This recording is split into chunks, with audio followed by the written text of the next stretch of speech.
I'm Patty Kim. Today we're headed to East Africa, famous for sites like the Serengeti Plains. But there's a whole lot more to this place than just safaris and savanna.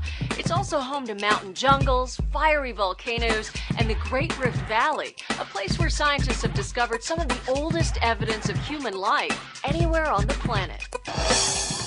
East Africa, a gateway to a whole other world. Among the most popular places to visit are Kenya and Tanzania. But more and more travelers are also heading to Uganda and Rwanda. And if you're open to exploring, check out Ethiopia.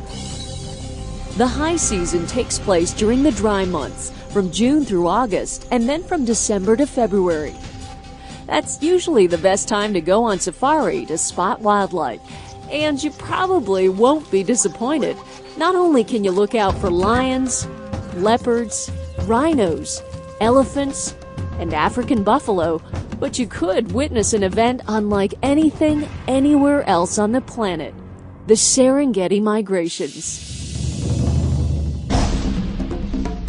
The earth shakes as over 1 million wildebeest, zebras, and gazelle cross the Serengeti following the rains.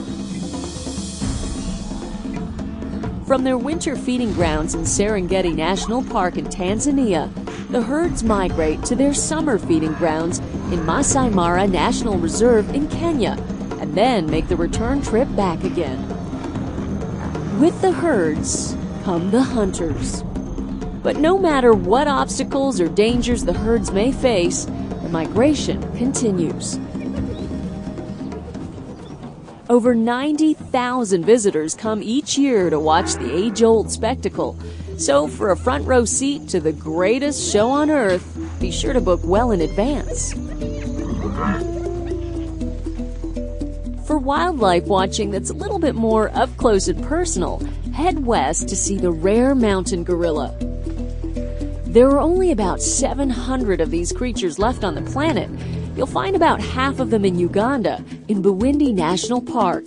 About 120 live in Rwanda, in Parc National des Volcans. The critically endangered mountain gorilla is a highlight of one of the world's richest ecosystems. Permits to see these fantastic creatures range from $250 to $500, and some of the money goes toward protecting this fragile habitat. Strict rules are in place controlling how close tourists can get and how much time they can spend with the gorillas.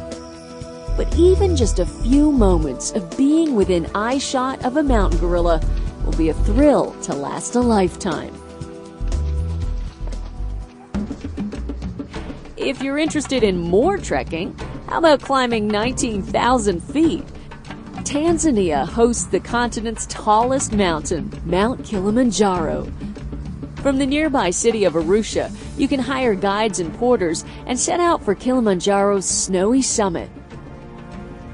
To allow trekkers to adjust to the altitude, the climb takes about a week, but requires no special training or equipment, and the views all along the way are breathtaking. For something a little out of this world, head for the soda lakes of western Kenya. At Lake Bogoria, Nakuru, and Magadi, the salt water bubbles with steam and sulfur. Algae thrive in this harsh Eden, attracting millions of hungry flamingos. Freshwater springs and lakes attract other wildlife, both familiar and bizarre. With a ringside seat by the lakeshore, you're practically guaranteed a one-of-a-kind wildlife experience. Want to stray from the beaten path? Head to Ethiopia. Its rugged mountains have guarded Africa's oldest independent nation for thousands of years. Near its northern border, the city of Aksum holds ruined palaces and towering obelisks from the Aksumite Empire. Pilgrims journey to Aksum's Chapel of St. Mary of Zion, where they believe the Ark of the Covenant is kept. Religion has shaped Ethiopia, literally. In nearby Lalibela, 11 churches were hand-carved out of mountain rock. The mountains hold other treasures, too. Hiking in the Simien Mountains, you can spot animals found nowhere else.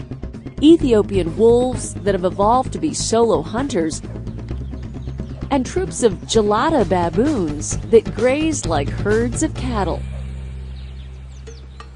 After all that hiking and trekking, a little chilling out might be in order, and there's plenty of room to spread out and relax on East Africa's shores. Coastal towns such as Lamu, Malindi, Mombasa, and Zanzibar are home to pristine beaches, flourishing coral reefs, and a view into traditional ways of life that go back for centuries. You'll find that English is widely spoken in many major tourist areas. Wear clothes that are light, long, and loose. They'll help protect you from the sun and fit in with local customs. Traveling on safari to remote locations is slow, so make sure to budget extra time for getting around the countryside. It'll be well worth it.